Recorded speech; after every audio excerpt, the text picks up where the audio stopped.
I have never heard a question. How did you, dear leader, make your employees grow? Every following year, the data are worse, and we believe we are leaders. And the employees have to be surveyed to tell us that in 77% leadership is broken. Hello and welcome to new week, new wonderful Monday Leadership Kickstart Insights, and let's dive in. We need to stop to talk about the leadership skills. Seriously, every corporate training is exactly the same list of skills. We are behaving like really copy-paste people, and we believe we are leaders. Every company, every training agenda is flooded with the abstract, exactly the same concepts. Emotional intelligence, strategic communication, strategic thinking, being authentic leader. We have it already since years, yet are we actually aware what kind of impact it is giving? Other than financial spendings, global workplace data is showing since years, every following year, the data are worse. And recent data that I have discovered that 77% of employees, not leaders, employees, are saying the leadership is broken. Is it for you something surprising? For me, absolutely not. Last week, we were talking about the vision leadership management. That's the 3-week quick series. Today falls into leadership. If we really consider the all massive amount of offer that the market is providing us, do we actually think about the change that these trainings are bringing other than certificates on the wall, spend money in the financial department, adding them to the annual investment? Is anyone in the organization measuring the impact of these expensive trainings on leadership development? How the team of the leader is changing? Is there any mechanism, because we also have a lot of tools that are very well priced? Do the top leaders are verifying the real in practice leadership impact on the employees? I went through many companies. I have never heard a question. How did you, dear leader, make your employees grow? I have never heard, show me the statistics, how your people for the last 3 years have changed. I have never heard the question, what are the qualities or skills your employees started to work with you? Let me review last 3 years. None of the companies are not asking for this. If we would have this eye, this real eye, not the pink glass on the face, we would not reach that statistics, 77%. And the employees have to be surveyed to tell us that in 77% leadership is broken. Employees? Anyway, we say they are the most important asset. In practice, when we allow leadership to roll out on the field, in practice, we don't see them. We treat them as doers, yet they tell us straight into the face, you are broken. And what is our reaction? What kind of level employee is able even to verify that we are broken? Since years, we are observing various data related to employee engagement, to employee satisfaction, the impact of the training. HR is falling apart. They try to battle this a bit. It's not our fault. This is how the organization is treating us and positioning us in the organization. Hello? Then leave the chair and go home or go to park if you are using the same old justifications. HR is fully responsible for the way how the culture in the organization is shaped, for how much voice they are allowing to be heard at the big table. How many directors I have seen speaking loud and bravely outside the room. They took the job, great title, director, and great money along with it. And after 6 months, you hear, well, we cannot do so much because this CEO is very limiting, because there are politics, because there is not convenient to do 1, 2, 3. And suddenly you can smell the same smell from the head of fish. It's getting rotten and it's getting warm. We get adjusted to the new smell, to the new fit, because, well, this money every month on account are so comfortable. And this is why months, year by year, we are having worse statistics. We just few years ago, we were crying on the 33% of satisfaction engagement among employees, and we did not get alerted. Right now we have 21, and we are still doing nothing. Now we are doing a noise around AI. You may say, well, she's supposed to speak about the leadership. That's the leadership. Your absence. HR is the biggest and master in all this scene. HR is responsible for building the frameworks, how the leaders should shape. HR shall no longer bring the justification, well, the CEO has hired and so on. You should know the diplomacy, how to reach person in an invisible way, in an untouchable way. You are sitting in the corner, taking really huge part of the organization. People don't know you. But then on the public platform, you say HR is blamed for that. Yes. And no one is questioning that. But everybody are crying in the corner. No one understands HR job.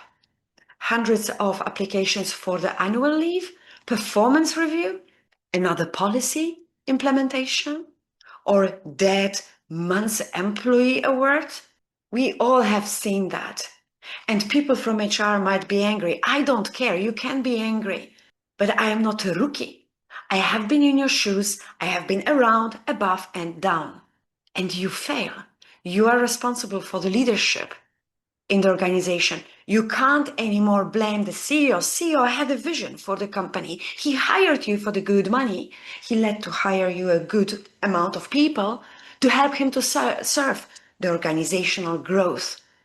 You are the one who is smarter than CEO. If you have no power in you to tell that straightforward, you shall never become a director or a manager of HR.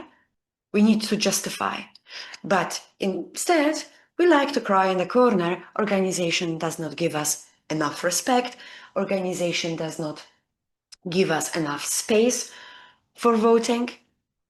If you want to have a change, you expect someone will carry for you the change. And then when the grass will be nicely prepared, they will call you, HR, come, the field is ready. It's your job to do that.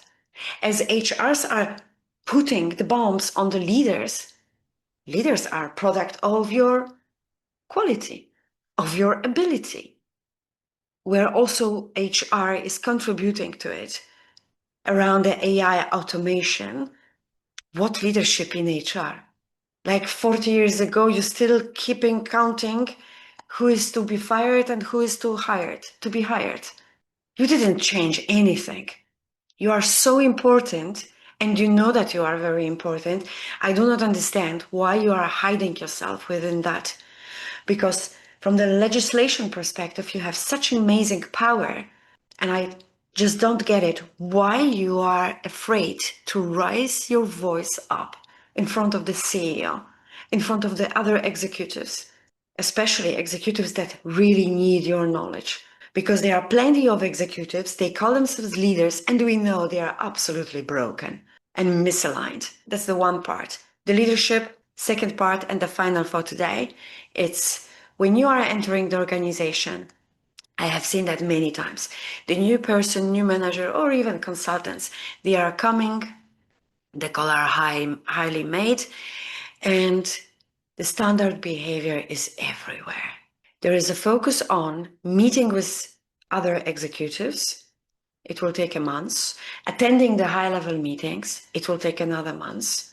Some artificial meetings within the team, but still there is a huge gap in attention, of spending time with those people, and in you as a leader, as a manager, in your way to interpret what they really do within that particular team and how it translates into the organizational goals. When I was working in organizations and we were implementing the strategic brochures, and it depends, sometimes it was 2 pages, sometimes it was 20 pages. And I was usually going through across the organizations, not only with those departments where we are directly collaborating. None of them read the book. And I mentioned, I think, about that while we were talking on the vision, but leadership is guided based on vision. Usually strategic books are having the specific leadership steps, but the employees do not know them. So there is a strategy, the big goals, there is an employee JD, there is a leader on interpretation, how the work should be done. No one is doing the audit. I'm coming to you as a new leader, or even if you are there, am I really aligned? What is the purpose I'm doing here? I'm creating here.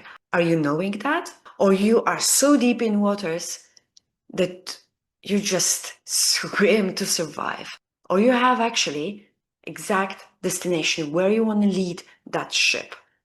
And that ship is your organization. You are, by leading, by being a leader, you are a part of the whole organizational ecosystem. You are responsible how this organization is growing. So if you are stepping on the ship, you don't do audit? Oh no, you follow what they will tell you what to do. That's not leadership, that's a fellowship. And eventually copy-paste management processes that have been applied already before. Your uniqueness, that's the leadership. That you start with the audit, you make a huge blow, the dust goes up. Every organization is having not only corners, the big pieces of the floor that are covered with the dust. And that's the role of the leader, to understand it, discover new opportunities. What is our position? Where are we right now? And what is our aim? How we get there? I got a bit hype because the data made me really hype. We do the noise here. Employees are actually screaming for our attention, but suddenly, hello? Hello? Someone is talking to me? Let me keep walking. This is how we are behaving. 3 clear steps. When you come to the organization, do the audit. Where is your department as a function located in the ecosystem? And how is it affecting the surrounding you components, other departments, other functions? What is the weight in the percentage? Which part you are influencing in what percentage with the bigger impact and indirectly? We are all related to each other and we are all interdependent from each other. Measure that percentage. Instead to ask, what are you doing in that team? Your new team member or your member. Let them exactly say, what are they doing? And when you learn it, how is actually connected? How their annual business objectives are aligned. And do those objectives are actually elevate them? Or is it just a noisy narrative to make you feel smart and empowering leader? And I dare to say that because I have seen hundreds, if not thousands of employees year by year ending up with the same crap. I'm sorry. And I say that as a leader to leader, peer to peer. And actually deep in my heart, you know I am right. Because we are really, as leaders, we are really, really failing. Huge number of community employees who are waiting for us to give the hand, to show their attention and make their life much better, to feel really valued in the organization. Okay. Where are you standing? Where is your team? What are the job descriptions and what are the objectives? Learn how to translate it. The job objectives into the real case. I have seen so many managers. They cannot really translate what that person is actually doing. I know we can do better. And we need to do better because this madness has to stop. Stop buying 40 hours, some blah, blah, blah, authentic, great manager certificate. Just go and speak to your people. And if you are in HR, step up for the organization. You are the heart of the organization. If you beeping so weakly,